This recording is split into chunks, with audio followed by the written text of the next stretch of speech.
अब यहाँ पर शंकु में ये इसको कहते हैं एच, हाइट, ठीक है? ये हमारा यहाँ से यहाँ तक क्या कहलाएगा? आर कहलाएगा। यहाँ से यहाँ तक क्या कहलाएगा? आर कहलाएगा। यहाँ से यहाँ तक आर। और ये जो तिरछा वाला है, इसको कहते हैं क्या?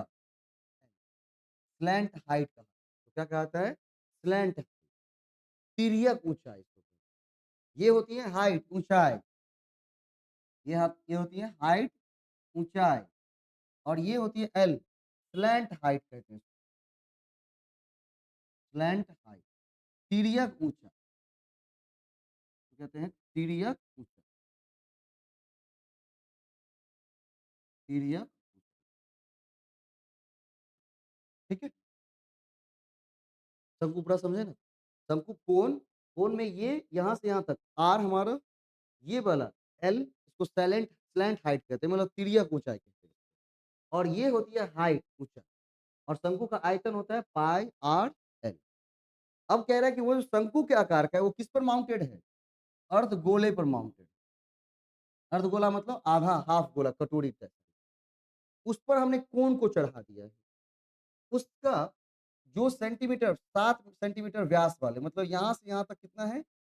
7 सेंटीमीटर। अगर व्यास हमारा 7 सेंटीमीटर है, तो अगर हम रेडियस निकालेंगे तो क्या हो जाएगा? d/2 व्यास बटे 2 कितना हो जाएगा? 3.5, 3.5 क्या हो जाएगा? 3.5। अब बोल रहा है कि खिलौने की कुल ऊंचाई कितनी है? 14.5 है। मतलब खिलौना यहाँ से लेकर यहाँ तक ना होगा, हाइट उसका ये करेंगे ना, यहाँ से यहाँ तक। तो यहाँ से यहाँ तक का हाइट कितना है? 14.5, 14.5। तो अगर ये बोलेगा कि यहाँ से यहाँ तक की हाइट 14.5 है, तो शंकु की हाइट कितनी होगी? जो शंकु यहाँ से ऊपर चढ़ा हुआ उसकी हाइट कितनी होगी? देखिए यहाँ से यहाँ तक की दूरी कितनी? 14.5। त्रिज्या कितनी है इसकी? 3.5। त्रिज्या का मतलब क्या? यहाँ सेंटर बिंदु है, तो इसको ऐसे पकड़ेंगे प्रकाल को और ऐसे खींचेंगे ना, मतलब ये इतना दूर तो क्या हो जाएगा? हाइट घट जाएगा। किसके लिए? शंकु के लिए। पूरी खिलौने की हाइट कितनी है? 14.5। जिस अर्धगोले पर वो चढ़ा हुआ है उसका त्रिज्या कितना है? 3.5। त्रिज्या का मतलब क्या है? यहाँ से यहाँ तक से पूरा यहाँ भी ना, यहाँ अगर इस ये सेंटर और यहाँ पर मेरा प्रकाश, तो त्रिज्या क्या होगी ना यहाँ पर? इतनी दूरी तो घट जाएँगी ना, जहाँ पे मैंने हाथ रखा हुआ है। इतनी दूरी घटेंगी। अब इतनी दूरी घटेंगी तो क्या हो जाएगा केवल इसका हाइट? 11 बच जाएगा। 14.5 में से 3.5 क्या करेंगे? घटाएँगे। तो कितना बचेगा? 11। क्लियर ना? हाँ, क्योंकि ये त्रिज्या है ना, त्रिज्या घट जाएँगी। तो शंकु की हाइट केवल कितनी निकली है? 11 सेंटीमीटर। शंकु का आपको क्या पता हुआ है? आर पता है, हाइट पता है, एल पता है क्या? नहीं ना। हमको चाहिए क्या? हमको चाहिए एल। तो एल बराबर होता है root under r square plus h square. L बराबर क्या होता है? R square plus h square, ठीक है? एल बराबर क्या होता है? शंकु का आयतन ही होगा, ये क्षेत्रफल वाली फॉर्मूला, ठीक है? पाई आर एल, आयतन नहीं, क्षेत्रफल पाई आर एल, ठीक है? तो और एल कभी निकालना हो तो क्या करेंगे? Root under r square plus, ठीक है? लेकिन वो हमें निकालनी नहीं पड़ेंगे, वो हमें निकालनी यहाँ पर नहीं पड़ेगी। क्यों? क्योंकि हमारा काम बिना निकाले भी हो जाए। पहले एक बार फिर से ड्रॉ कर लेते हैं एक बार। यहाँ से यहाँ तक गोला, उस पर ये ऊपर वाला शंकु, ठीक है? यहाँ से यहाँ तक की दूरी 3.5 और शंकु की कितनी हो जाएगी यहाँ पर? पूरे खिलौने की हाइट कितनी है? 14.5, 14.5। तो यहाँ से यहाँ तक की हाइट केवल, ये लाइन कितनी हो जाएँगी? 14.5 माइनस 3.5 इक्वल्स टू, ठीक है। अब चाहिए हमें पूरे खिलौने का आयतन, तो यहाँ पर खिलौने का आयतन बड़ा लिखेंगे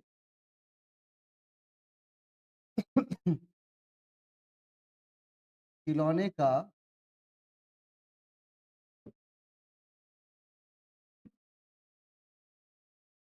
आयतन बराबर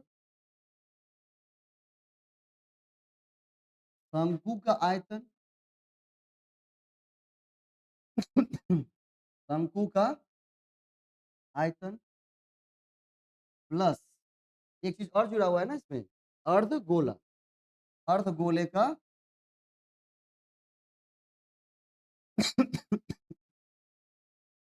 अर्धगोले का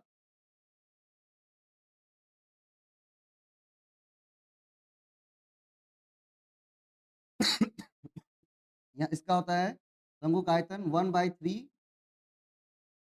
पाई आर स्क्वायर एच, और इसका होता है आयतन 2/3 पाई आर। इस फॉर्मूले पर सारा इन डेटा को क्या करेंगे, पुट करेंगे खाली।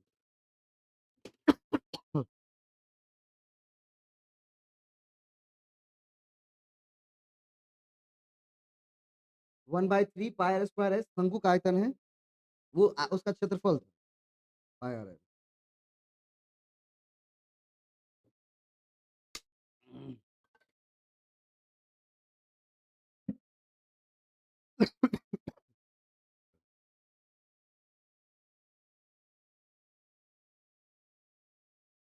ठीक है। अब देखिए, अब दोनों में से क्या करना है, पाई यहाँ भी है, पाई यहाँ भी है, आर स्क्वायर यहाँ भी है, आर आर क्यूब यहाँ भी है, यहाँ पर है 1/3, यहाँ पर कितना 2/3। अब देखिए इसमें से कॉमन निकालना होगा, क्या निकालना है, कॉमन निकालना है, ताकि हमारा कैलकुलेशन थोड़ा आसान हो। तो क्या करेंगे, 1/3 कॉमन लेंगे, पाई कॉमन लेंगे, आर स्क्वायर कॉमन लेंगे, तो बचेगा क्या, एच, और प्लस कितना बचेगा, दो दो आर तो यहाँ ले लिए, तो बचा क्या केवल 2। अब बोलेंगे 2 कहाँ से आया, तो 2/3 में से अगर 1/3 कॉमन लेंगे तो कितना बचेगा, 2 ही बचेगा ना, कितना बचेगा, 2 बचेगा। ये हमने इसलिए कर लिया कि हमारा कैलकुलेशन थोड़ा क्या हो जाए, आसान हो जाए। ठीक है। अब बात करेंगे किसका, अब इस पे क्या करेंगे, डेटा को रखेंगे 1/3 पाई का मतलब कितना होता है 22/7, आर स्क्वायर कितना हो जाएगा 3.5 इंटू 3.5, ठीक है। एच कितना हो जाएगा 11, एच कितना हो जाएगा 11, और 2 इंटू आर कितना है 3.5, ठीक है। अब कितना उधर से 1/3 गुने 22/7 गुने 3.5 गुने 3.5, और गुने वहां से कितना आ जाएगा 11 और 7 18, नहीं, तो 3 से 18 काट देंगे, 3 छक्के 18, 7 से 3.5 कटेगा 0.5, बचेगा क्या क्या, बचेगा सर 22 इंटू 0.5 इंटू 3.5 इंटू 6, कहाँ पर 2 इंटू 3.5 यहाँ पर। हाँ, तो पहले ब्रैकेट का काम करेंगे ना हम, अगर बॉडमास को फॉलो करेंगे तो पहले ब्रैकेट का काम करेंगे ना। 11 तो यहाँ पर, और 2 इंटू 3.5 कितना हो जाएगा 7, और 11 और 7 को जोड़ेंगे कितना हो जाएगा 18, ठीक है। अब ये तो 18 ऊपर वाला ही है ना, हमने तो यहाँ पर 14.5 लिखा है, इसलिए हमने 18 यहाँ पर लिखा है। तो 3 से 18 इसका कहाँ पॉइंट है, कौन सा, नहीं नहीं, इस दोनों को गुना करिएगा ना आप पहले, 3 दूना, हाँ तो 3 दूना 6 और आधा तो 7 हो जाएगा ना, 3.5, 3.5 का मतलब कितना 3.5, 3.5 को 2 से गुना करेंगे कितना हो जाएगा 7, और फिर उसको 11 में जोड़ेंगे कितना हो जाएगा 18, ठीक है, कितना हो जाएगा 18।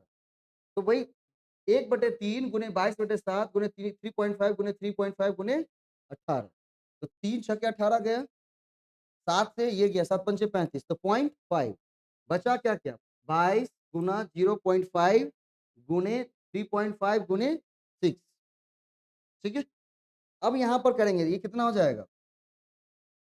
22 गुने 0.5 कितना हो जाएगा लगभग? नहीं, 22 को 5 से गुना करेंगे 0.5 से कितना हो जाएगा? 11, 11 होगा ना? और ये कितना बनेगा? 6 से करेंगे, साढ़े 3 को 6 से, तो 3 छक्के 18 और 0.5 को 6 से करेंगे कितना हो जाएगा? 3। अगर आधा 6 बार लगेंगे तो कितना हो जाएगा? 3 हो जाएगा ना? 5 छक्के 30 मतलब कितना? 3, तो कितना हो जाएगा? 3 पॉइंट कितना 21 हो गया ना? 21। अब दोनों गुणा करेंगे कितना हो जाएगा? 231। 11 कम 11 का 1, 11 दूनी 22 और 1 231 सेंटीमीटर क्यूब। और जब भी आयतन लिखते हैं तो क्या निकालेंगे? लिखेंगे क्यूब। हाँ, जैसे इसको हमने एरिया निकाला था तो क्या लिखा था? Centimetre square. जब क्यूब निकालेंगे तो क्या हो जाएगा? Centimetre cube. ठीक है? ये था खिलौना वाला। एक खिलौने पर दूसरा खिलौना चढ़ा हुआ। तो बस दोनों का फॉर्मूला हमें पता होना चाहिए। उससे क्या करेंगे? आसानी से कर लेंगे। कहीं कोई दिक्कत है क्या? समस्या नहीं पर नहीं ना? हाँ, ये फिगर बनाया है कि नहीं बनाया है ऐसे? ये फिगर बनाया है कि नहीं? हाँ, ये फिगर ज़रूर बनाइएगा ताकि पूरा क्वेश्चन इसमें समझ में आ जाएँगे। और जब कभी ये चीज़ निकालने की बात आ रही है, इसको कहते हैं क्या? एल। और एल जब निकालने की बारी आएगी तो क्या करेंगे? Root under r square plus h square, ठीक है? क्योंकि इसको स्लैंट हाइट कहा जाता है, तिर्यक ऊंचाई, ये बात स्लैंट हाइट तिर्यक ऊंचाई कही जाती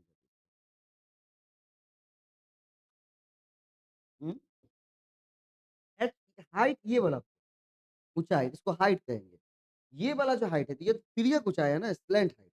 देखिए आप ऐसे भी चढ़ते तो ये भी तो हाइट ही काउंट करेंगे ना, और ऐसे लेंगे तो ये भी हाइट ही काउंट होगा। लेकिन इस हाइट में और इस हाइट में दोनों में अंतर, ये एल कहलाती है, स्लैंट हाइट कहते हैं इसको, तिर्यक ऊंचाई कहते हैं हिंदी में।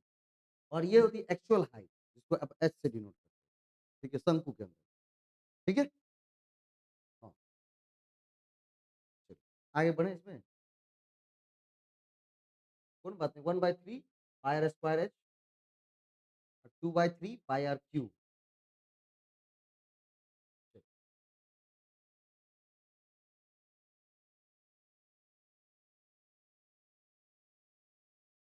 अब जैसे हमने क्या बात, एक वृत्त बनाते हैं,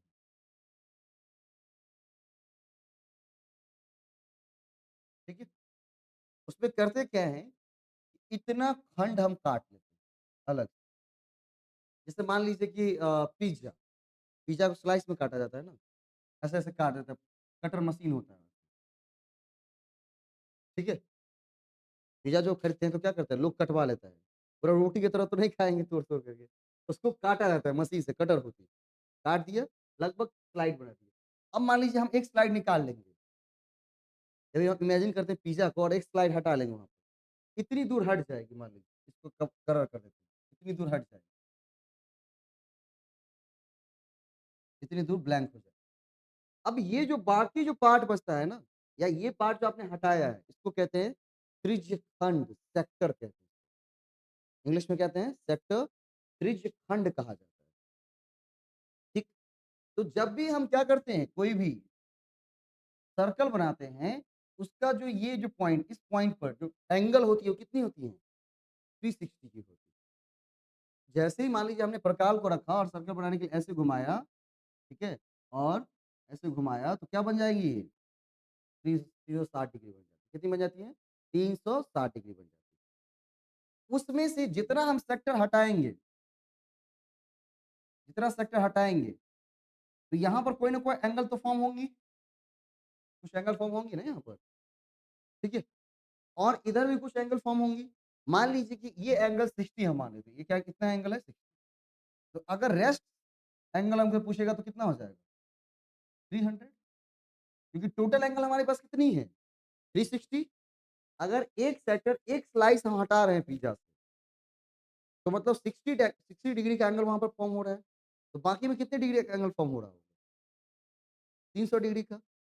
वही क्वेश्चन ये भी दिया कि एक वृत्त की त्रिज्या 14 सेंटीमीटर है और त्रिज्यखंड सेक्टर का क्षेत्रफल है ना कितना दिया हुआ है? 102.7 सेंटीमीटर स्क्वायर दिया हुआ है।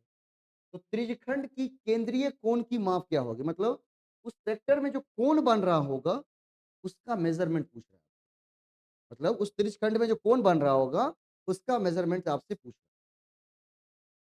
ठीक है? तो सबसे पहले यहाँ पर इस क्वेश्चन को सॉल्व करने के लिए त्रिज्यखंड जो सेक्टर होती हैं, उसका आपको क्या चाहिए? फ़ॉर्मूला चाहिए। क्या चाहिए उसको? फ़ॉर्मूला। ठीक? चलिए फ़ॉर्मूला पहले लिखेंगे तब इसको सॉल्व करेंगे।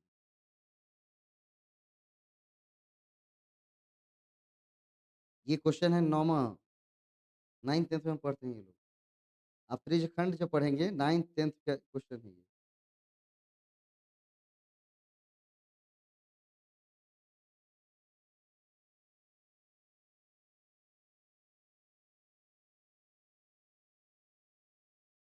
हुँ, लिखिएगा। Area of sector area of sector sector का क्षेत्र क्या हो जाएगा? Theta by 360 into pi r. पता है यहाँ पर थीटा क्या है? थीटा मतलब इस एंगल का ये जो सेक्टर बना हुआ है, इस कोण का माप इस कोण का माप क्या कहलाता है हमारा? थीटा।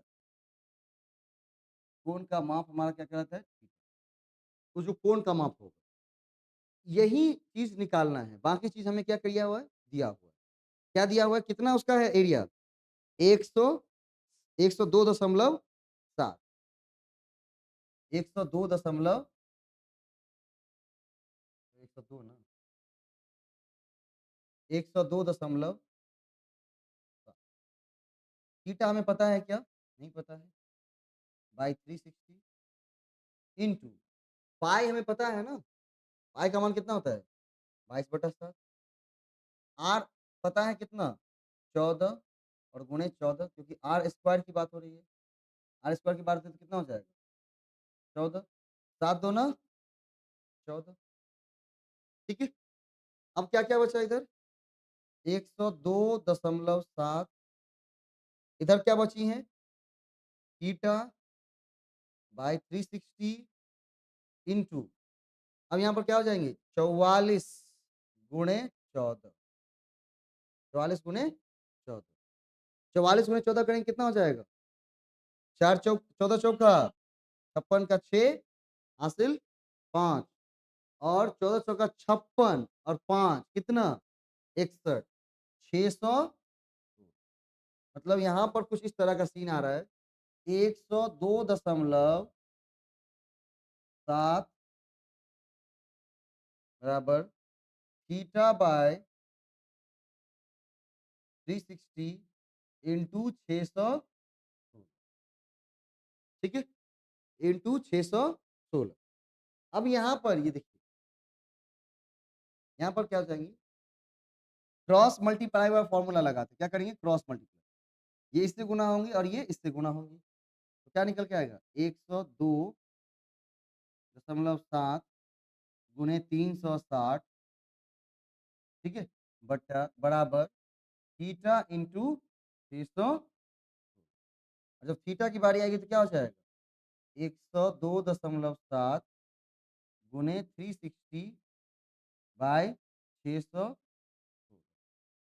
क्या हो जाएगा 616 अब थोड़ा सा इसमें कैलकुलेशन करेंगे 616 इसको काटना शुरू करें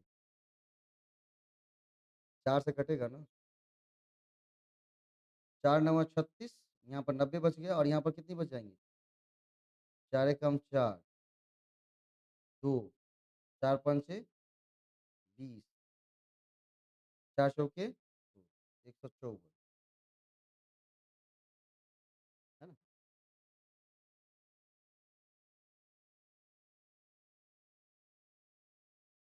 2 से कितना हो जाएगा 2 से काटेंगे दिक्कत हो जाएगा इस दोनों को गुना करते हैं तो जीरो का जीरो 7 9 63 का 3 हाथ में 6 दोनों 18 जो है 24 के 4 हाथ में 2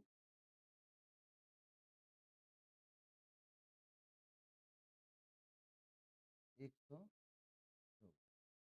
ठीक है 154 अब इसको हाँ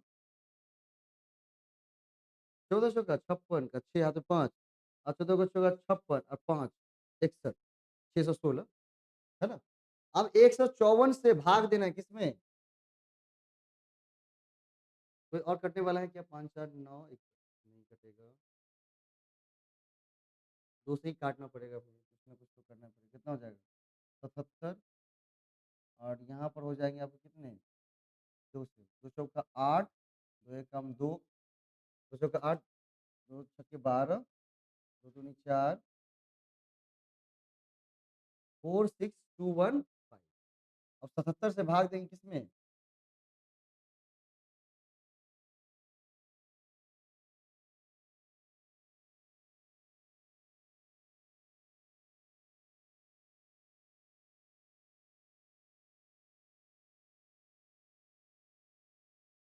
लगभग 7 छक्के 42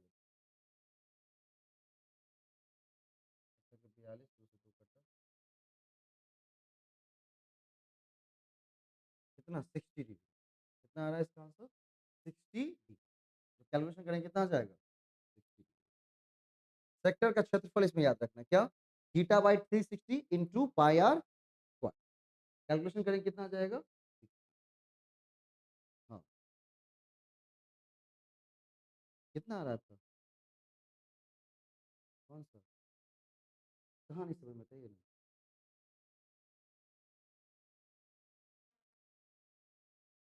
यहाँ पर देखिए सबसे पहले एक सेक्टर का एरिया का फॉर्मूला क्या होता है theta by 360 pi r square theta का मतलब उस सेक्टर के अंदर जो कोण बने हुए हैं उसका माप वो चीज़ हमें नहीं दिया है वो चीज़ क्या करना है हमें निकालना है हमें क्या क्या दिया हुआ है सेक्टर का एरिया दिया हुआ है कितना 102.7 और थीटा का मान नहीं पता है आर का मान हमें पता है कितना 14 ठीक है हमने क्या किया 102.7 बराबर थीटा बाई 360 इंटू 22/7 गुने 14 गुने 14 7 दूना 14 कितना बचा 22 दूना 44 गुने 14 अब वहां पर करेंगे कितना हो जाएगा थीटा बाई 360 इधर तो 102.7 तो रहेगा ही रहेगा नहीं वो तो बदल नहीं जाएंगे इधर बराबर किस तरफ उधर हो जाएंगे थीटा बाई 360 इंटू 14 गुने सॉरी 44 गुने 14 कितना हो जाएगा 616 ठीक है अब अगर हम क्या करेंगे थीटा का निकालना है मान तो क्या कर देगा ये देखिए इस तरफ किसमें है ये भाग में ठीक है जब भी कभी हमें क्या दिया रहेगा नंबर और कोई वेरिएबल दिए रहेंगे चाहे हम बात करते हैं थीटा की चाहे हम बात करते हैं ए की बी की सी की एक्स वाई जेड जो भी तो नंबर को एक तरफ ले जाना होता है और वेरिएबल को एक साइड रखना पड़ता है तो थीटा एक साइड रहेगा और सारे नंबर एक साइड जाएंगे तो यहाँ पर ये नंबर किस में है भाग में है तो जैसे बराबर की इस तरफ अगर भाग में हो तो इस तरफ जाएगा तो क्या हो जाएगा गुणा में हो जाएगा अगर मान लीजिए नंबर इस तरफ भाग में हो और बराबर के इस तरफ ले जाने हो तो अपनी प्रॉपर्टीज क्या कर देता है बदल देता है इधर भाग में है तो उधर गुणा में हो जाएगा और इधर गुणा में जो नंबर है वो क्या हो जाएगा भाग में हो जाएगा। इससे भी डायरेक्ट कर सकते हैं इसी को हमने नम एक एक फॉर्मूला के ऊपर बिठाया अगर इधर जोड़ में हो इस तरफ ले जा रहे हैं ठीक है तो क्या हो जाएगा घटाव में हो जाएगा इधर घटाव हो रहा हो तो उधर क्या हो जाएगा जोड़ हो जाएगा क्योंकि अपने साइन को वो क्या कर देता है चेंज कर देता है प्रॉपर्टी क्लियर अब हो जाएंगे थीटा बराबर कितना 102.7 गुने 360 बटे 616 अब इसको आपको जिस हिसाब से क्या करना होता है छोटा करना आता है उस हिसाब से कर सकते हैं हमने 4 से की है आप 2 से कर सकते हैं है ना हमने डायरेक्ट गुना कर दिया आप उससे छोटा कर सकते हैं लेकिन कितना भी करेंगे तो लास्ट में पहुंचेंगे कहाँ पर 60 के लमसम पहुंचेंगे 60 के लमसम मतलब एंगल कितने डिग्री का होगा 60 का ठीक है कितना भी कैलकुलेशन करेंगे कहाँ पहुंचेंगे क्लियर अब दिक्कत नहीं ना ये दोनों चीजें बच गई थी कल इसी खिलौना में 2 शेप लगा हुआ है तो कैसे निकालेंगे? और अगर सेक्टर निकालना है तो कैसे? ये 2 चीज़ें बच गई थी, एरिया एंड वॉल्यूम के अंदर, ठीक है? इस तरह से एरिया एंड वॉल्यूम आपका पूरा का पूरा कंप्लीट हो। इसके बाद कुछ मिसलेनियस टर्म है, जो कि हम लेके आए 4 क्वेश्चन्स और हैं, 4 अलग प्रकार। इसको बंद करते हैं, नया वाला शुरू करते हैं।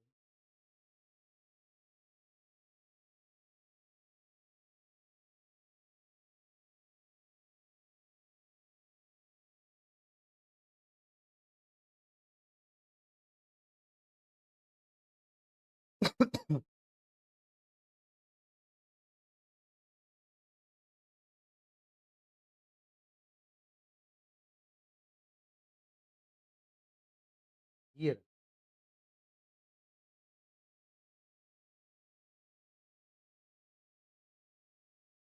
सबसे पहला क्वेश्चन ये। How many 3 digit number are divisible by 5? कितने ऐसे 3 डिजिट के नंबर हैं जो कि 5 से डिवाइड हो सकते हैं? हाँ, नहीं, इस दुनिया के कितने ऐसे 3 डिजिट नंबर हैं? जी, इस दुनिया में जितने भी 3 डिजिट नंबर होंगे मतलब 100 से लेकर के 999 तक, 100 से लेकर 999 तक जो लिखेंगे वो क्या है? 3 डिजिट का नंबर है ना? तो इस 100 से लेकर 999 वाले, है ना? कितने ऐसे नंबर हैं, उसकी संख्या पूछ रही है। कितनी ऐसी नंबर की संख्या है जो कि 5 से डिवाइड हो सकती है, ठीक है? हाँ, विभाज्य का मतलब डिविजिबल, है ना? ठीक है? ये विभाज्य ये डिविजिबिलिटी का रूल, विभाजित मतलब होता है कि पूरा-पूरा कट जाना, मतलब कोई भी शेष नहीं बचे। क्या करना चाहिए बताइए तो?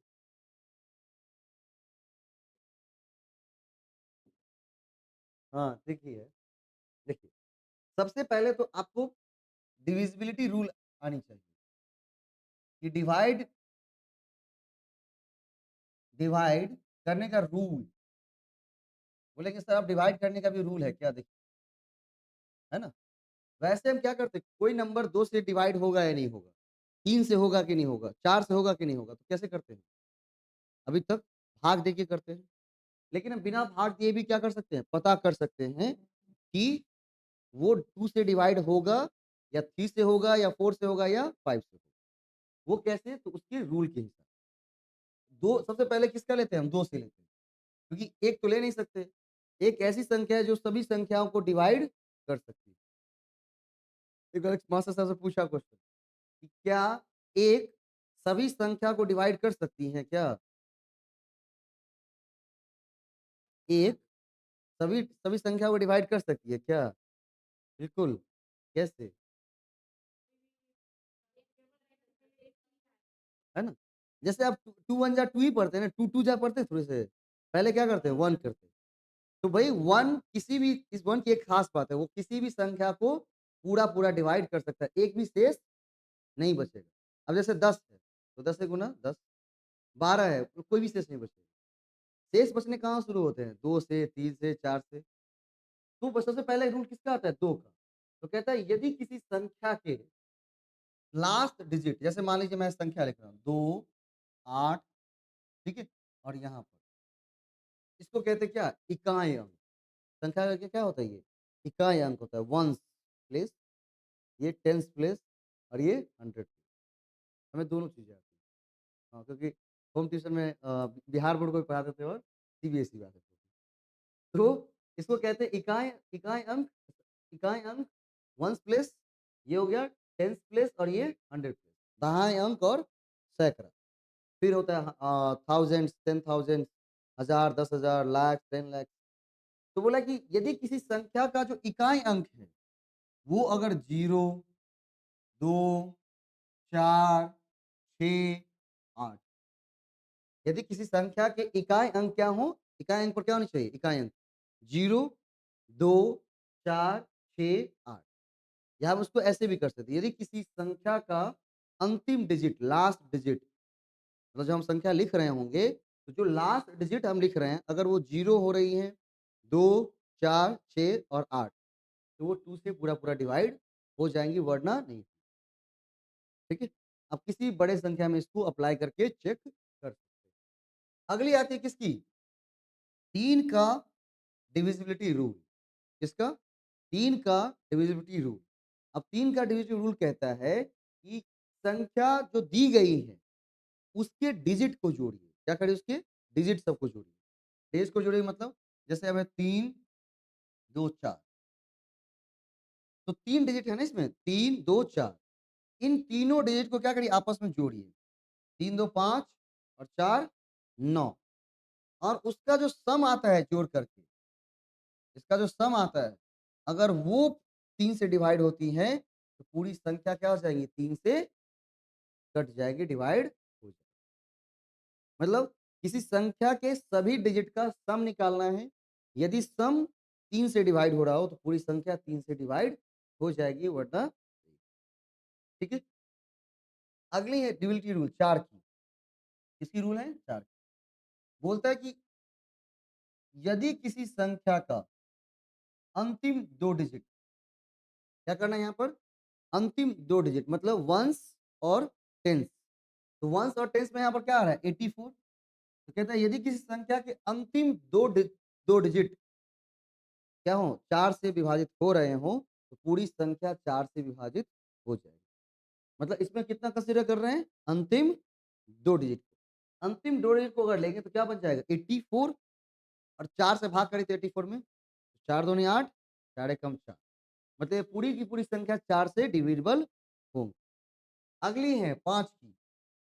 यदि किसी संख्या का अंतिम अंक 0 हो या 5, मतलब किसी भी संख्या के अगर अंतिम में 5 लगा हो या 0 हो, जैसे 100 कितना? 100, 105, ठीक है? तो अंतिम अंक क्या है इसकी? 0, अंतिम अंक क्या है इसकी? 5। तो वो संख्या क्या हो जाएगी? 5 से डिविजिबल होगी, वरना नहीं। इसी तरह से 6 का है, क्या? यदि कोई संख्या 3 से भी कट रही हो और 2 से भी कट रही हो, तभी वो संख्या किससे डिवाइड होगी? 6 से होगी। 7 का भी है, 8 का भी है, 9 का भी है। 9 का सेम है 3 की तरह। संख्या के सभी डिजिट को जोड़िए और उसका जो सम आता है, अगर वो 9 से डिवाइड होती है, तो पूरी संख्या 9 से डिवाइड होगी। 10 का बड़ा आसान है।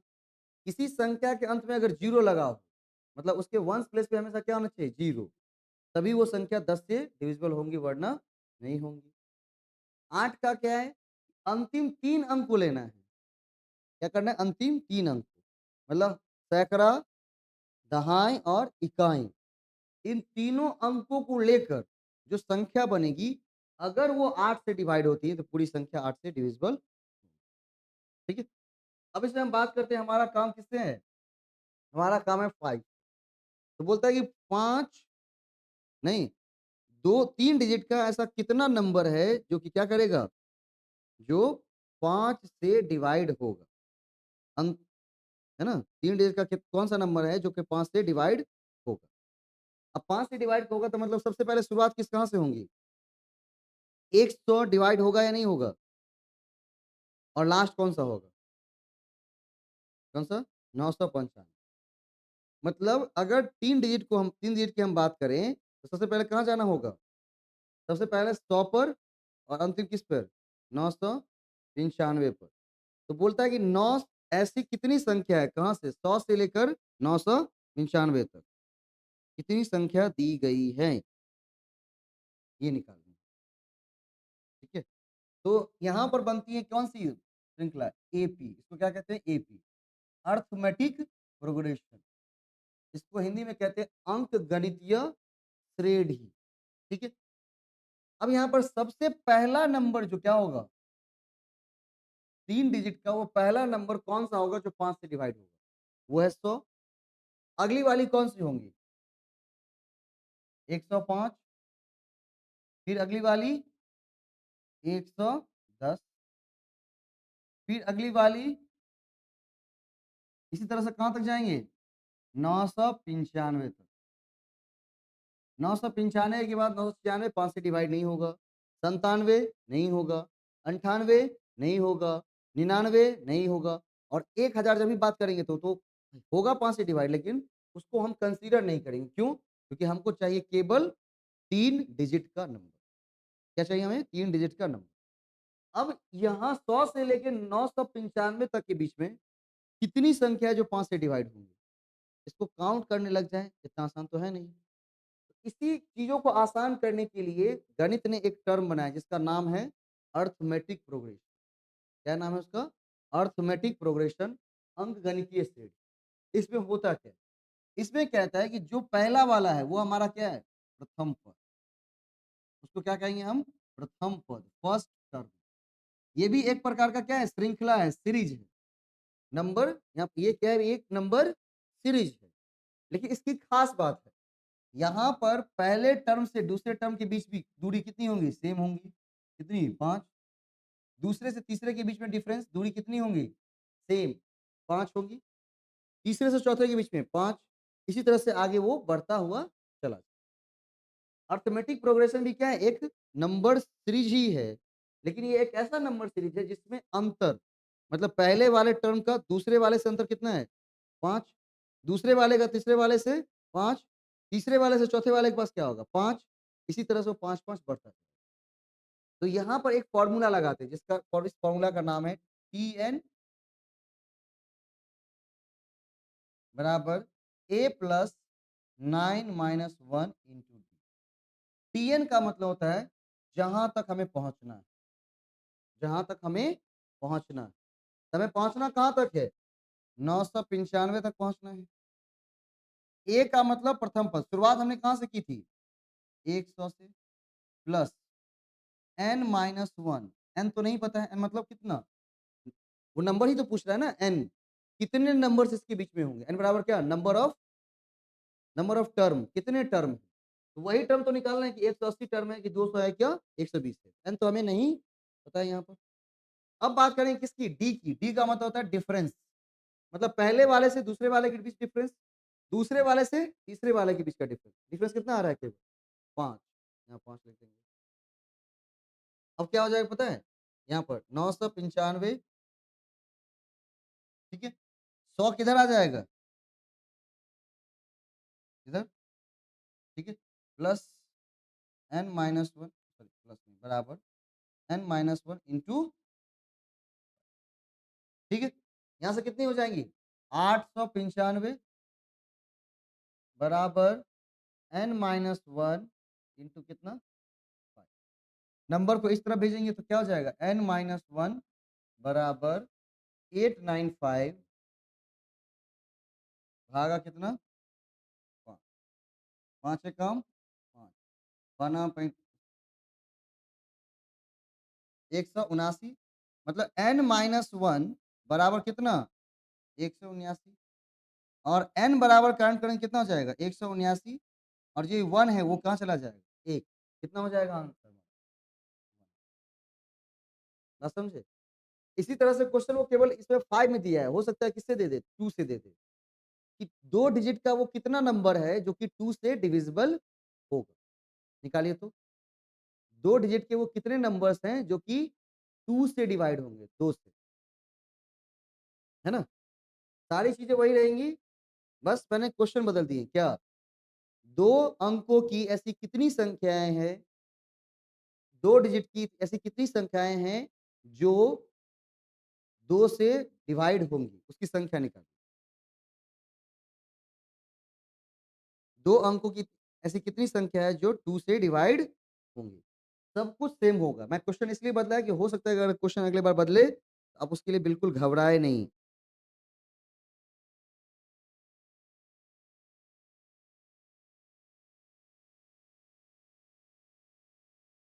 किसका? 49 कितने आ रहे हैं?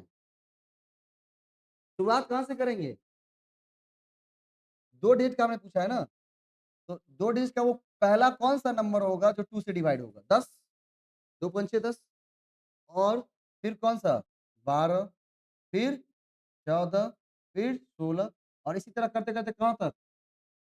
कहाँ तक? 98 तक। कहाँ तक जाएगा? 98 तक जाएगा। नहीं, क्योंकि 99 तो होगा नहीं 2 से डिवाइड, और 100 तो होने ही नहीं, क्योंकि हमें चाहिए 2 ही डिजिट नंबर ना। तो अब ये यहाँ पर क्या हो जाएगा, ये हो जाएगा ए, और ये हो जाएगा कौन-सा टीएन। टीएन का मतलब लास्ट टर्म, ठीक है? तो टीएन बराबर क्या हो जाएगा, A plus N minus 1 into D. T N बराबर कितना हो जाएगा, 98 10 प्लस एन माइनस 1, डी बराबर कितना 2, ठीक है? अब इधर 10 प्लस में था, इधर आ जाएगा, क्या हो जाएगा माइनस में।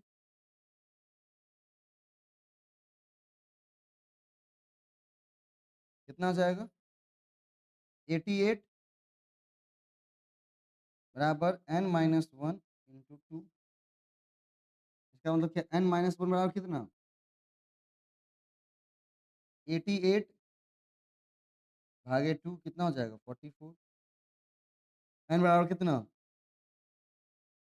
44 प्लस 1 कितना हो जाएगा 45। कितना हो जाएगा 45।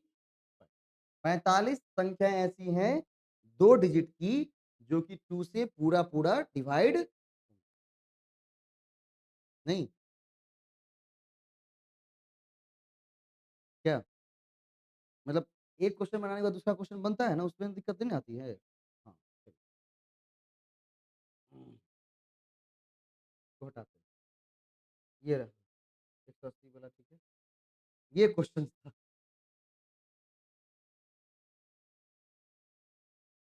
1 प्लस 1/2, 1 प्लस 1/3, 1 प्लस 1/4, ठीक है। जब भी देखिए, जैसे हमको मान ले लिखने 1 पूर्णांक 1/2, इसको मैं ऐसे भी लिख सकता हूँ 1 प्लस 1/, जब हम क्या पढ़ रहे थे, मिश्रित भिन्न पढ़ रहे थे, तब ये आया था ना। 1 पूर्णांक 1 पूर्णांक 1/2 का मतलब क्या है, ये मिश्रित भिन्न है, जहां पर एक पूर्णांक भी जुड़ा हुआ है और एक फ्रैक्शन भी उसमें जुड़ा हुआ है। तो 1 पूर्णांक 1/2 लिखूं या 1 प्लस 1/2 लिखूं, दोनों का मतलब क्या होता है, सेम होता है। तो यहाँ पर जो लिखा हुआ 1 प्लस 1/3 का मतलब क्या है, 1 पूर्णांक 1/, यहाँ पर लिखा हुआ 1 प्लस 1/4 का मतलब क्या है, 1 पूर्णांक 1/4।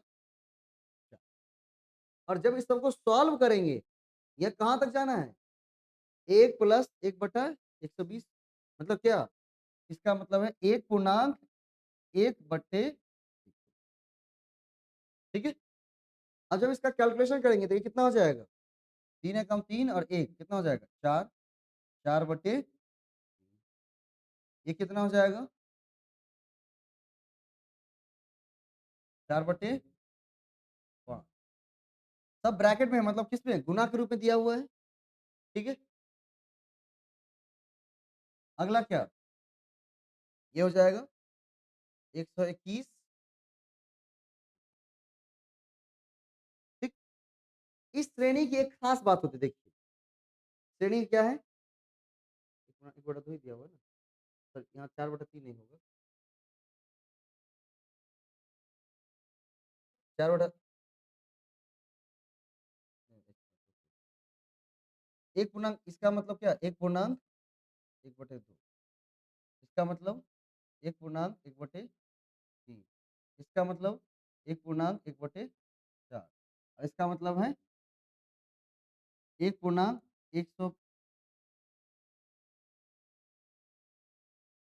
1 पूर्णांक 1/, ठीक है। और जब इसको कैलकुलेट करेंगे कितना हो जाएगा 3/2, यहाँ पर कितनी हो जाएंगी 4/3, यहाँ गुना मैंने इसलिए दिया कि ये सारा क्या इनटू के अंदर ब्रैकेट लगा हुआ है ना, मतलब इनटू के फॉर्म में, इनटू का मतलब गुना, यहाँ पर कितना हो जाएगा 5/4, कितना हो जाएगा 121/100। अब इस सीरीज में होता क्या, देखिए गुणा के रूप में फ्रैक्शन तो कैंसिल होता जाएगा ना, 3 से 3 हट जाएगा, 4 से 4 हट जाएगा, इसी तरह से हम आगे करते जाएंगे तो क्या हो जाएगा 5, ये ऊपर वाला ये नीचे वाला हट जाएगा, मतलब ये चीजें उसमें कंटिन्यू रूप से क्या रहती हैं, चलती रहती है, इस तरह से सीरीज क्या होती हैं, ये चीजें कंटिन्यू रूप से चलती है, क्योंकि 1 पूर्णांक 1/4 के बाद क्या हो जाएगा 1 पूर्णांक 1/5, मतलब कितना 6/5, और ये चीज़ें इसी तरह से सतत चलती रहेंगी कहाँ पर? 121/120 के ऊपर। अब देख रहे हैं 5 से 5 कट गया है ना? अगले वाले में आएगा तो क्या हो जाएगा 7/6 मतलब एक ऊपर वाला और एक नीचे वाला आपस में क्या हो रहा है? क्रॉस होता चला जा रहा है। ये प्रक्रिया कब तक चलेगी? 121/120 तो जब हम कोई क्वेश्चन सॉल्व करें तो क्या हो जाएगा? 120 भी कट जाएगा ना ऊपर वाले से किसी ऊपर वाले से। क्योंकि जैसे ही यहाँ पर लिखेंगे 1 पूर्णांक 1/119 तो कितना हो जाएगा? 120 बटा कट जाएगा। अब क्या बचेंगे? अब बचेंगे 121 और इधर कितने बच रहे हैं? 2 मतलब इसका आंसर हो जाएगा 121 बटे मतलब कितना? 60 दशमलव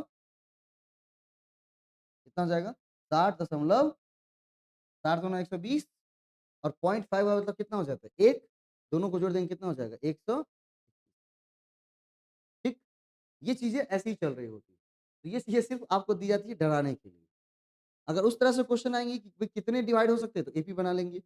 अगर इस तरह का क्वेश्चन है तो ये वाला बना बोलेंगे अगर नहीं यहाँ पर गुना नहीं होता जोड़ के फॉर्म में होता तो अच्छी बात थी। तो क्या बन जाता हमारा एपी बन जाता। क्या बन जाता हमारा?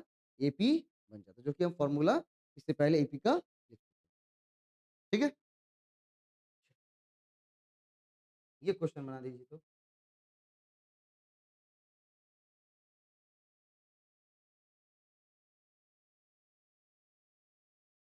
ये क्वेश्चन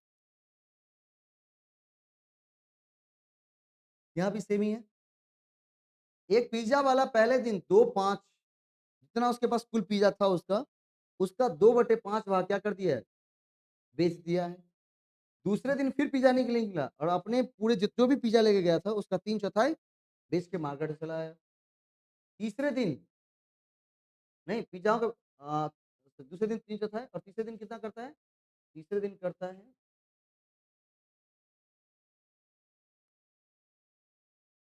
ये पिज़्ज़ा 2-5 में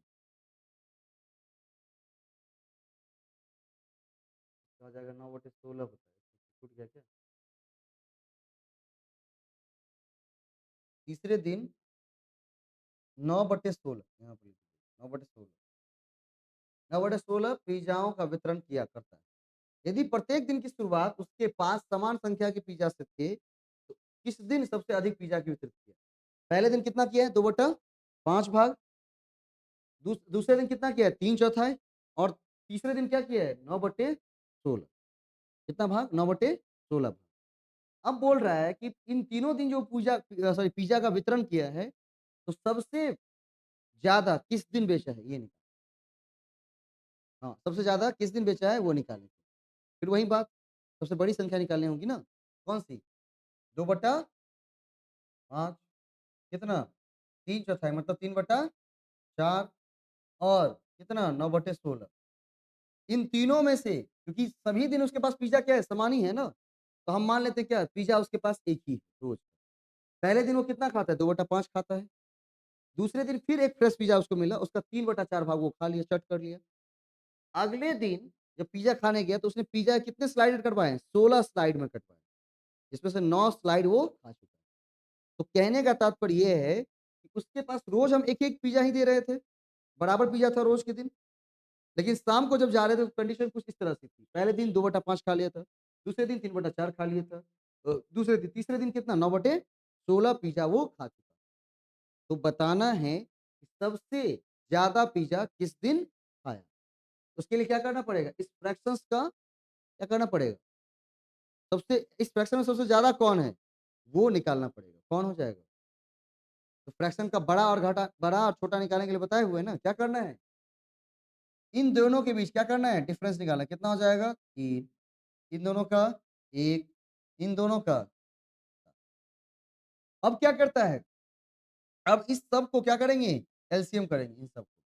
क्या करेंगे इन सब का? एलसीएम करेंगे। एलसीएम करेंगे कितना आ जाएगा हमारा? 21 क्या आ जाएगा एलसीएम हमारा? 21 क्योंकि 3 1 और 7 है।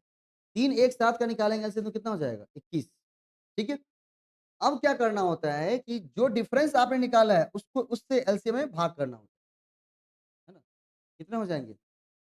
3 सत्ते 21 हो जाएगा। क्या हो जाएगा? 3 सत्ते 21 और ये कितना हो जाएगा, और इसमें क्या करना होता है, गुना करना, 2 सत्ते 14। जो डिफरेंस है उससे भाग देना है, तो कितना हो जाएगा, 3 सत्ते 21। और जो ऊपर वाला है उससे क्या करना होता है, गुना करना होता है, कितना हो जाएगा, 2 सत्ते 14।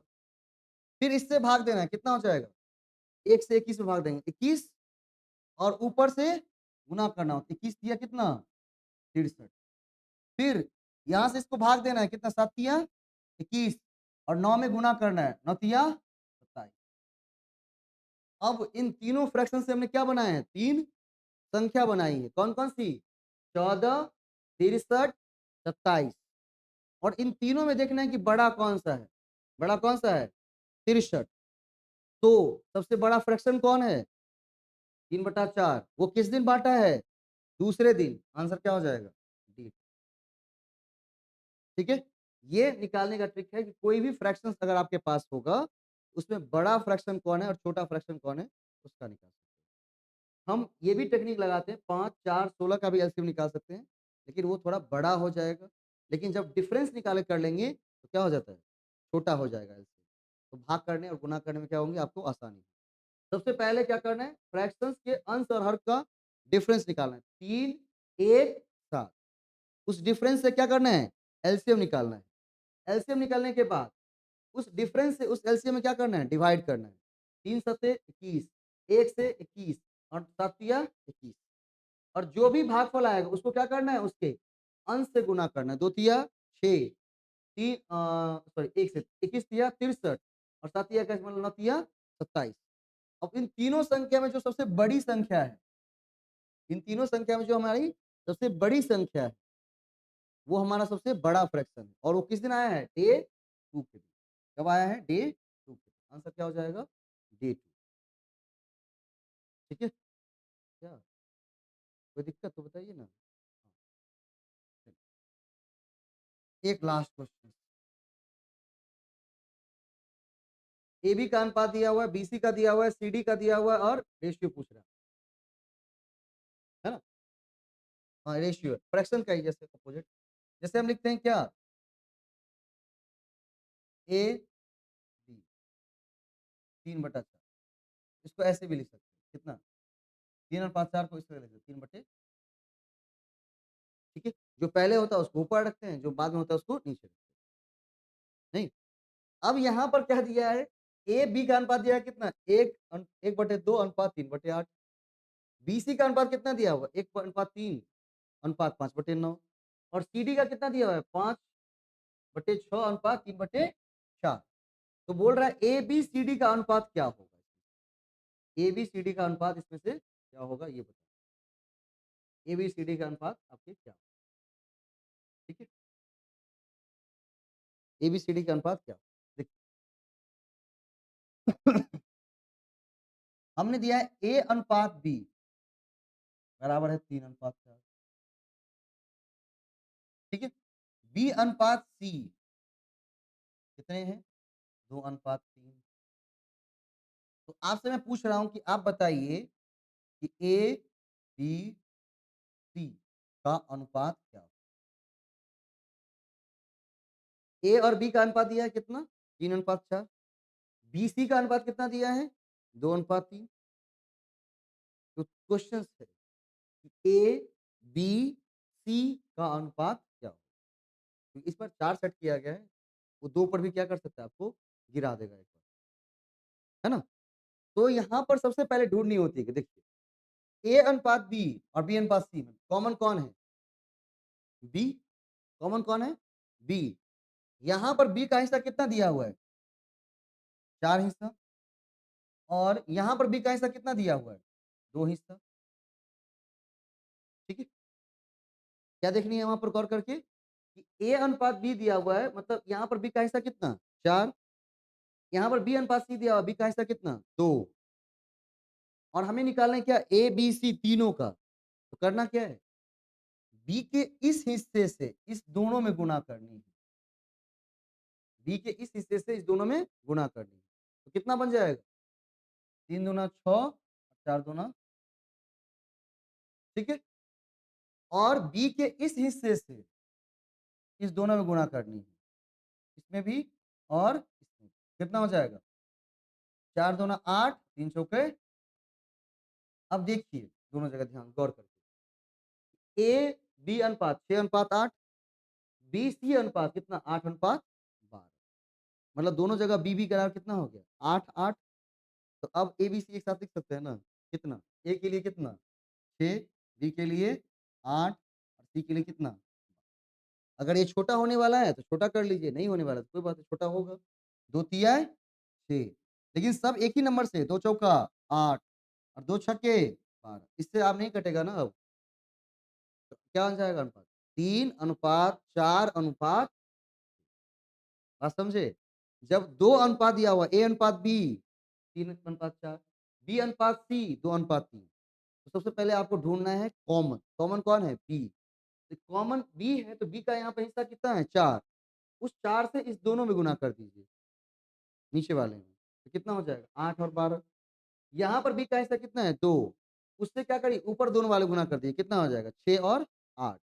अब देखेंगे ए, तो ए अलग होगा, सी अलग होगा, लेकिन दोनों जगह बी जो है वो क्या हो जाएंगे? अब बराबर हो जाएंगे। 8 8। अब तीनों का अनुपात लिख दीजिए, कितना हो जाएगा? 6 8 12। अगर छोटा होने वाला है तो और करेंगे तो कितना हो जाएगा? 3 अनुपात 4 अनुपात 6 इज द राइट।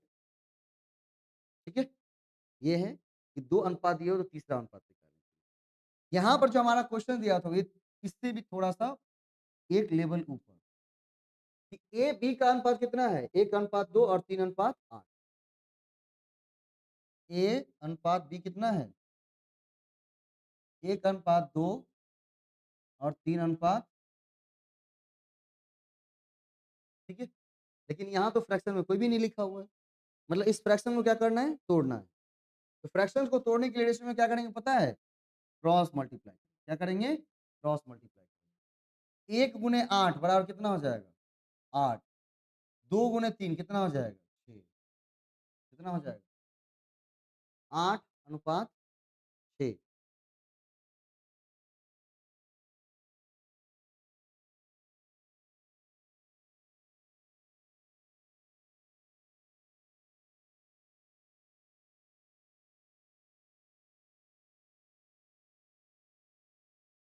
है ना? अब बी सी का देखिए। बी अनुपात सी का क्या दिया हुआ है? इसको राउंड करते जाएँगे, इससे हम काम होगा आगे। 1 अनुपात 3 और 5 अनुपात 9, क्रॉस मल्टीप्लाई। 1 नम्मा 9 और 3 पंचे, ठीक है? 9 अनुपात 15। फिर सीडी का भी दिया हुआ है ना?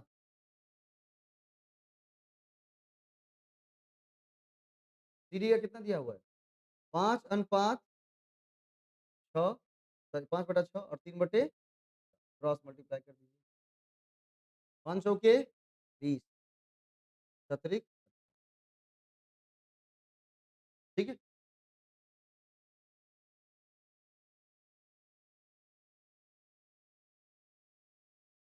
हुँ? अब ए के लिए कितना आ जाएँगे? अब ए बी का सजा के लिखेंगे। ए बी के लिए कितना आ जाएगा? नहीं, 6 अनुपात 8। दोनों बट्टा में ना है जाएगा ऐसे। देखिए, एक चीज़ मैं सिखा देता हूँ। ए अनुपात बी बराबर दिया हुआ है 3 अनुपात 2, ठीक है? तो आपसे पूछ रहा है ए बट्टा बी तो कितना हो जाएगा? 3/2, कितना हो जाएगा? 6 अनुपात 8। क्रॉस मल्टीप्लाई होते हैं, क्रॉस में भागते हैं। इसको ऐसे समझिए। ए अनुपात बी और यहाँ पर कितने हैं? 1 अनुपात 2 और 3 अनुपात 8। ए बट्टा बी तो कितना हो जाएगा यहाँ पर? एक 8 जो है वो कितना हो जाएगा? इधर, ठीक यहाँ हो जाएगा, उल्टा हो जाएगा। क्या हो जाता है वहाँ पर? उल्टे हो जाते हैं। गुणा करते हम सीधे, लिखते हैं कहाँ पर? उल्टा। हाँ, रेशियो में ये खास बात है। 6 अनुपात क्या हो जाएगा? 8। बीसी कितना? 1 अनुपात 3 और 5 अनुपात 9। पता है क्या हो जाएगा? उल्टा फिर से कितना हो जाएगा 1 9 तो कितना हो जाएगा 9 इधर और 5 या 15 ठीक है उल्टा लिखना शुरू करते हैं फिर सी डी कितना हो जाएगा हमारा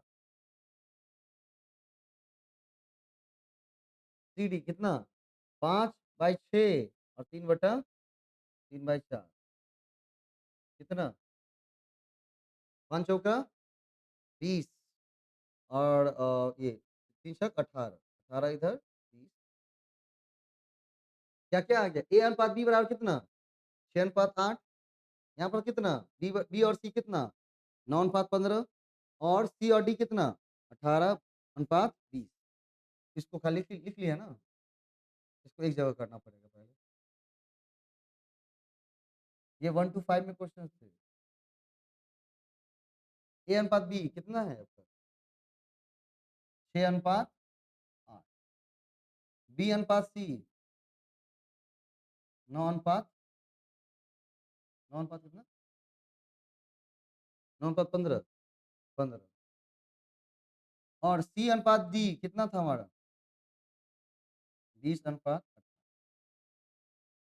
ठीक है अब इसमें क्या करना है हमें इसको ऐसे फ्रेम करने हैं कि सब एक जैसे बराबर देखिए ए के लिए तो 6 हम बिल्कुल सेपरेट ले सकते हैं लेकिन बी यहाँ पर कितना है 8 और यहाँ पर कितना है 9 फिर सी यहाँ पर है 15 और यहाँ पर है कितना 20 तो बोला इसको हमें ऐसे सेट करने हैं कि सब क्या हो जाए बिल्कुल व्यवस्थित रूप में आ जाए ठीक है अगर मान लीजिए हम उसको 8 लेके चलते हैं किसको 8 लेके चलते हैं इसको अगर 8 लेते हैं बी को तो क्या करने होंगे इस 9 को 8 के रूप में बदलने होंगे नहीं फिर अगर सी को वहां पर 15 कंसीडर करते तो यहाँ किसको बदलने पड़ेंगे 20 को बदलने पड़ेंगे किसको बदलने पड़ेंगे 20 को ठीक है तो इन दोनों में कॉमन ढूंढना है क्या ढूंढना है इन दोनों में हमारा कॉमन ढूंढना है क्योंकि ए 6 के लिए 6 क्या आ जाएगा ए के लिए आ जाएगा वो सेपरेट है उसके लिए कोई दिक्कत नहीं बाकी जो अलग अलग हैं उसको क्या करना है उसमें कॉमन ढूंढना है तो 8 और 9 इसमें कॉमन 8 और 9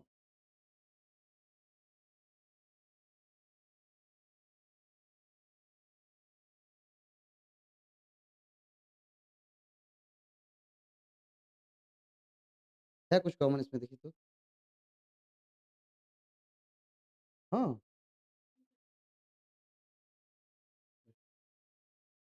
कितना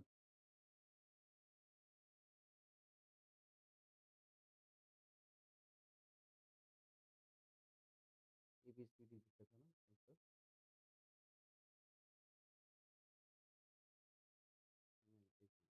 उल्टा हो गया क्या पहले ठीक लिखे थे ए अनुपात बी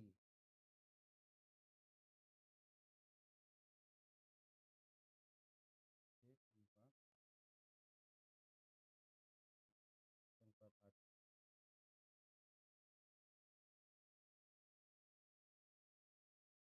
ए अनुपात बी हमारा आ गया है 8/2 ठीक था दोनों कंफ्यूजन में थोड़ा सा गलती कर दी थी डी अनुपात सी कितना हो जाएगा हमारा 9/15 ठीक था वही गलत सी अनुपात डी 20/20/8 कॉमन इसमें से लेना शुरू करना है इसको छोटा कर सकते हैं ये कितना हो जाएगा 4/3 ये हमारा 3/5 और ये क्या हो जाएगा हमारा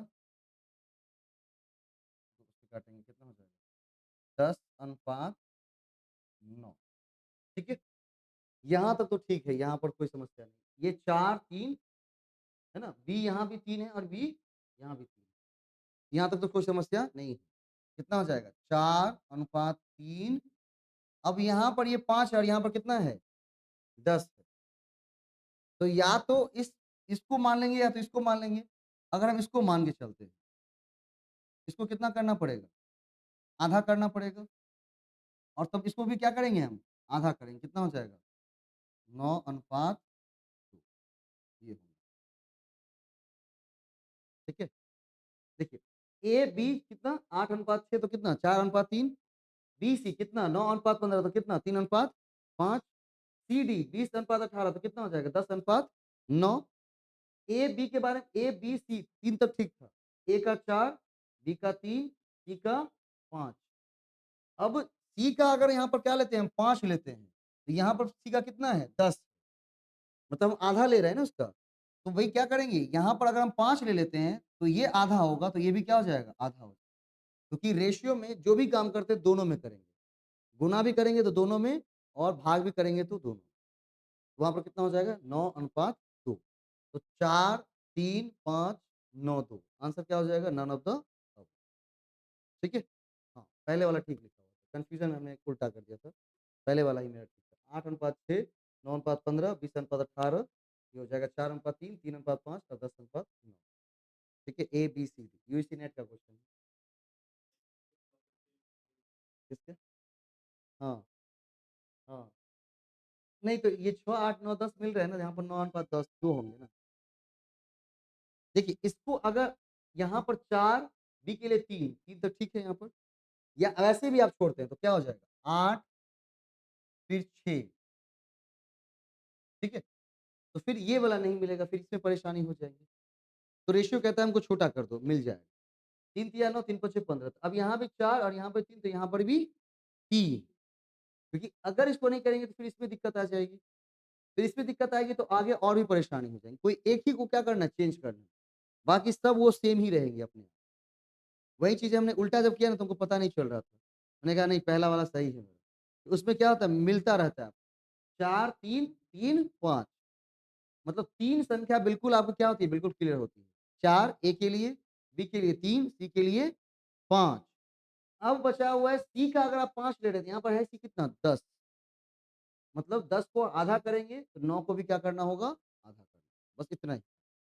जैसे वहाँ पर किया था ना कि ए, बी, सी तो बी का कॉमन से ऊपर वाले में गुना और बी के ऊपर वाले से नीचे वाले। तो बी भी दोनों क्या हो जाएगा उस समय में सेम हो जाएगा। क्योंकि एक को सेम अगर नहीं बनाएँगे तो फिर रेशियो कभी बना ही नहीं सकते। तो सेम बनाने के लिए प्रोसेस हमारा करना पड़ता है। ठीक है?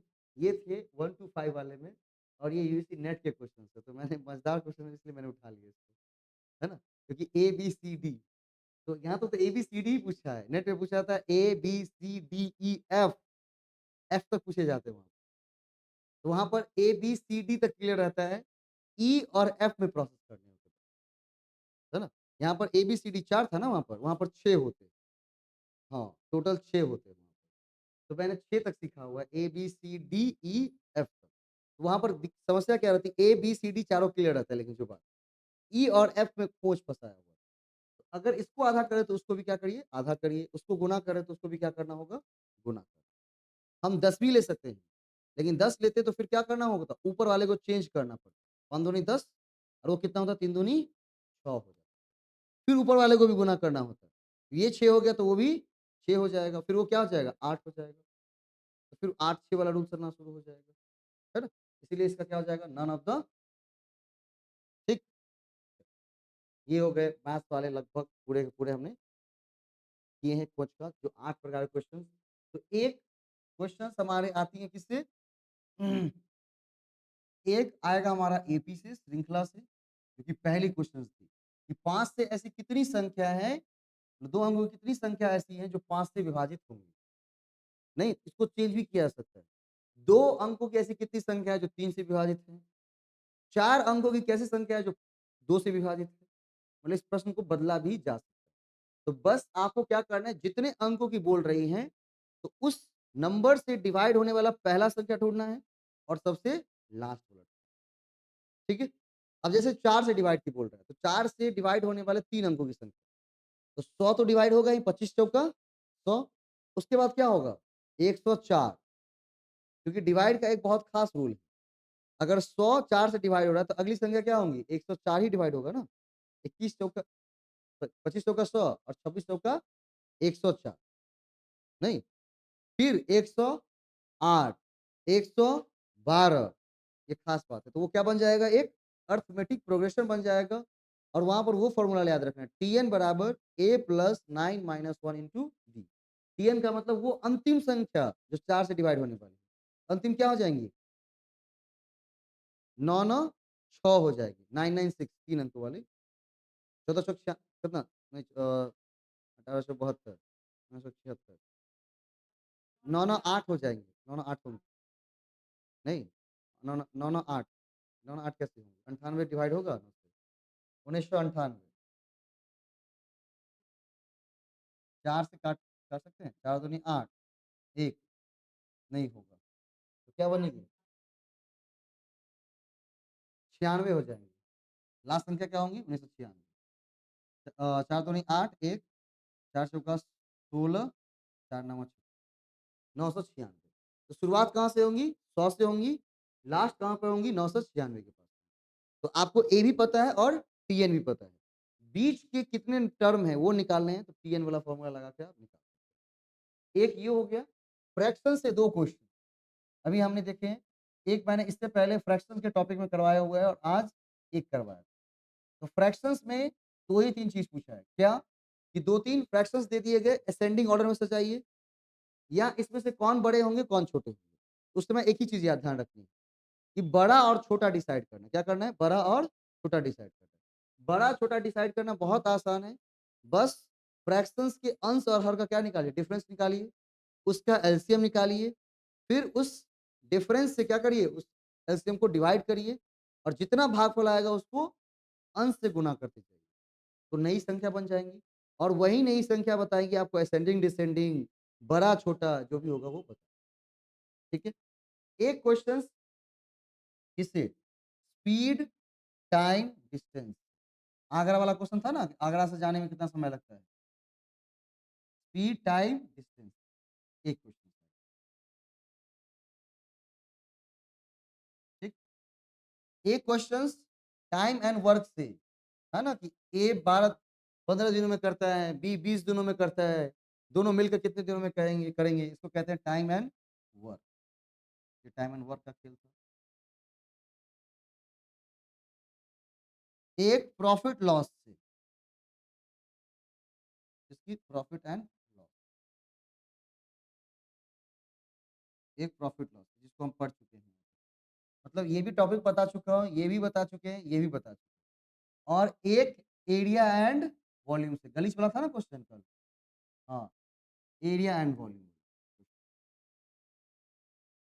हमने इतने टॉपिक को क्या किया? कवर कर लिया। एरिया एंड वॉल्यूम का कवर कर लिया है, फ्रैक्शंस कवर किए हैं, स्पीड टाइम डिस्टेंस कवर किए हैं, टाइम एंड वर्क कवर किए हैं, प्रॉफिट एंड लॉस और एपी का क्वेश्चन, ठीक है?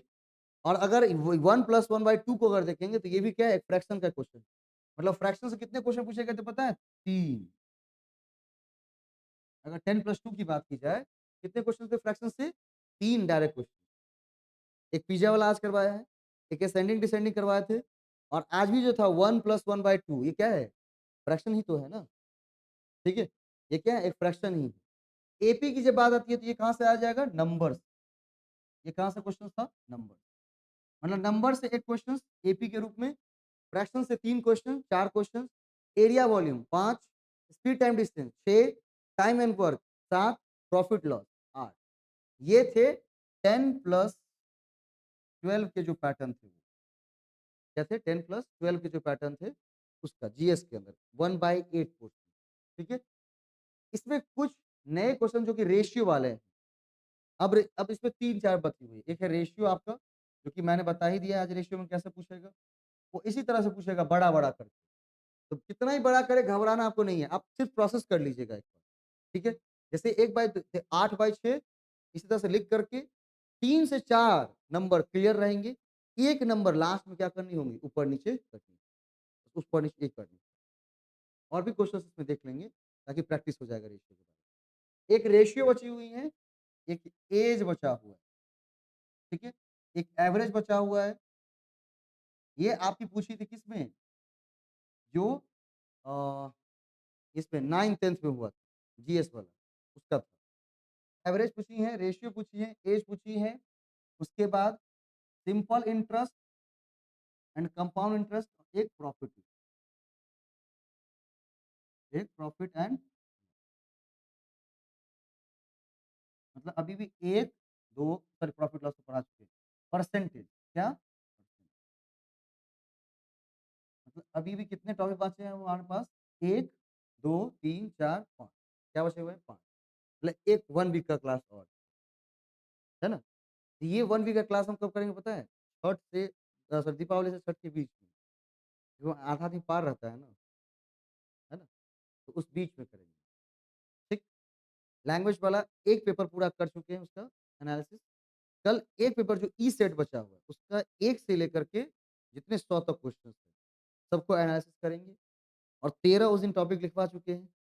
उसमें देखते हैं कि कितने टॉपिक इससे मैच होते हैं या कुछ एक्स्ट्रा भी हैं उसमें, ये भी देख लेंगे। जो भी एक्स्ट्रा होंगे उसको कवर कर लिया जाएगा अगले सप्ताह।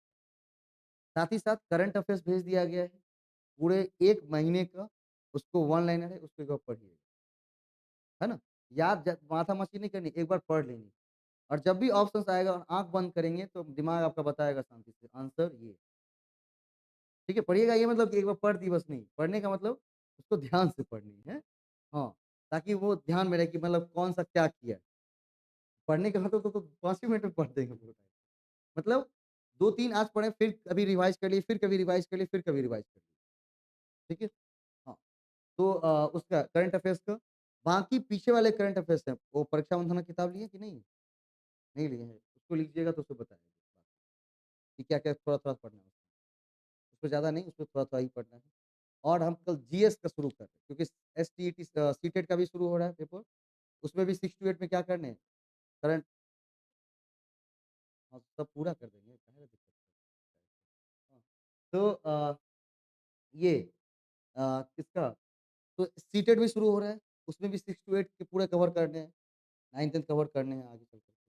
तो उसमें आपको जोड़ करके कंबाइंड आपका पूरा एसएसटी कंप्लीट कर देगा, जो कि जीएस का पार्ट है।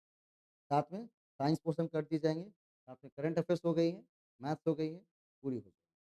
आप बिल्कुल स्थिर होकर के हमारा काम हमारे ऊपर छोड़ें और अपना काम आप खुद करें। मेरी पूरी शेड्यूलिंग बनी हुई कब, कितना, कैसे क्योंकि 1 सप्ताह का मेरा क्लास है केवल मैथ्स के ऊपर ताकि 8 क्वेश्चंस में से कम हमारे 4 से 5 सही होने चाहिए। उससे जितने ज़्यादा जितने एफर्ट्स लगाएँगे उससे ज़्यादा सही। 8 का 8 भी हो सकता है, 7 भी हो, 6 भी लेकिन होगा। ट्रिकी वाइज़ क्वेश्चंस ज़्यादा पूछे गए हैं, वो सही होने के चांसेस बनेंगे 6 टू 8 में भी, 9th-10th में भी और एन-लेवल-12 में। ठीक है? करंट अफेयर्स पार्ट आपको हर एक शनिवार के दिन भेज दिया जाएगा, ताकि आप रविवार को उसको क्या कर लें, एक बार पढ़ लें। पूरे वीक का एक साथ भेज दिया जाएगा, ताकि आप उसको पढ़ाई कर सकते हैं पढ़ पढ़ के। बची करंट अफेयर्स की तो उसकी एक लगभग 8 से 10 क्लासेस उसकी और 8 से 10 क्लासेस साइंस की बची हुई है। पूरा का पूरा जीएस पोर्शन 40 नंबर आपका कवर हो जाएगा। बाकी आपके जो सब्जेक्ट हैं वो तो आप अपने-अपने जिम्मे हैं, उसको बढ़िया सँभालिए और उसका प्रीवियस ईयर ज़रूर सॉल्व करिए और जहाँ-जहाँ से प्रीवियस ईयर क्वेश्चन पूछिए हैं, उस टॉपिक को ज़्यादा ध्यान दीजिए, ठीक है? जहाँ-जहाँ से प्रीवियस ईयर क्वेश्चन उठी हैं, जैसे अब कोई थ्योरीज़ पढ़ी है साइकोलॉजी में, थ्योरीज़ की पूछी गई है, तो उसके अंदर एक तो आपका आंसर है, जो 2 अलग थ्योरीज़ हैं, उसको गूगल से सर्च करिए, उसका लिख लीजिए, क्योंकि अगले 2 थ्योरीज़ अगले वाले क्वेश्चन में डालें। इसका नहीं, आप वैसे किए ना प्रीवियस ईयर क्वेश्चन ये बीपीएससी वाला, तो वो लिया है ना, इस बार तो लिया है साइकोलॉजी। हाँ, इस बार तो लिया है ना, वो डाउनलोड कर लीजिए और उसके एक-एक क्वेश्चन्स को गहराई से कर लीजिए। गहराई से करने का मतलब क्या? एक तो आपका ऑप्शंस हो जाएगा, जो कि आप नहीं भी आ रहा है देख लेंगे। 2 ऑप्शंस तो और होंगे ना, तो 2 को क्या करना है उसको निकालना है। संस्कृत का भी सेम टू सेम। आपका क्या है? जूलॉजी वाला नहीं उनका। हाँ, हाँ, तो उसको भी सेम टू सेम क्योंकि वो जो 2 ऑप्शंस होते हैं, वो ऑप्शंस अगली बार कहीं पूछे तो हमारे पास आनी चाहिए। हुँ, फिजिक्स, केमिस्ट्री क्यों नहीं? जूलॉजी 11th-12th में पढ़ेंगे ना? हाँ, तो उसमें सब कुछ, 9th-10th में सब कुछ। हाँ, तो 9th-10th में सब कुछ। तो सबके जो क्वेश्चन्स आए हुए हैं, क्वेश्चन्स प्रिंट आउट निकाल लीजिए, ठीक है? और उसमें एक-एक क्वेश्चन्स को बहुत गहराई से करें। गहराई से करने का मतलब पहला क्वेश्चन लिए, क्वेश्चन्स पढ़े, हमें आंसर्स आता है, नहीं आता है, उसको ध्यान नहीं देना है कि आंसर आ रहा है क्या नहीं। इसका सही आंसर फाइनल आंसर की में क्या दिया, वो टिक कर लिए, मतलब इसका सही आंसर ये हो गया। अब जो 2 ऑप्शंस बचे हैं, उसको गूगल पर सर्च कर हाँ, उसके बारे में जानकारी इकट्ठा कर सकते हैं, क्योंकि कोई दूसरा बेस आपके पास नहीं है, ठीक है? और 11th नहीं, ईएफ क्यों काहे करना है? ए डी तो छोड़ ही देना है। A, B, C, D sorry A, B, C, D तो आपका ऑप्शन मतलब more than above none of the above तो नहीं तो एक ही होगा ना उसका। हाँ, देखिए 2 शिफ्ट अगर एग्ज़ाम हुए होंगे तो एक शिफ्ट में रहेगा कोड एबीसीडी और दूसरे शिफ्ट में कोड है ईएफजीएच। हाँ, अगर किसी का एक ही शिफ्ट हुआ है तो एबीसीडी ही ग्रुप होगा। ग्रुप एक ही बनते हैं। अब ए ग्रुप में पहला क्वेश्चन आपका जो है वो उनका तीसरा है, सी में उनका 5वाँ है, डी में उनका छठा है। हाँ, ई में हम दोनों एग्ज़ाम देने जा रहे हैं। अब हम दोनों का क्वेश्चन अलग है, क्योंकि शिफ्ट अलग हो जाएँगे तो कान में आके बता देगा बच्चा को।